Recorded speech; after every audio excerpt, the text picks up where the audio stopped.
We'll use mathematical induction to prove that a special kind of sum made up of fractions with powers of 2 is always less than 1, no matter how far you go. Let's break it down step by step. Step 1, the base case. Let's start with the simplest case, when n equals 1. That means we're only looking at the first term, which is 1/2. So, the sum is 1/2, and clearly, that's less than 1. So the base case is true. Step 2, the inductive hypothesis. Now, suppose this is true for some number k. That means we assume the sum from 1/2 to 1/2 to the k is less than 1.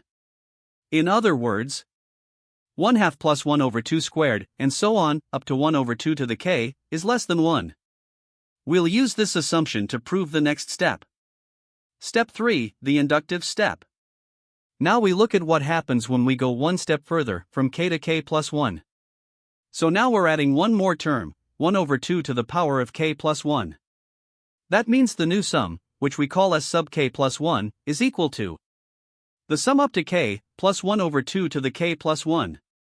Now here's the clever trick. We can group the tail of the sum like this. 1/2 stays the same.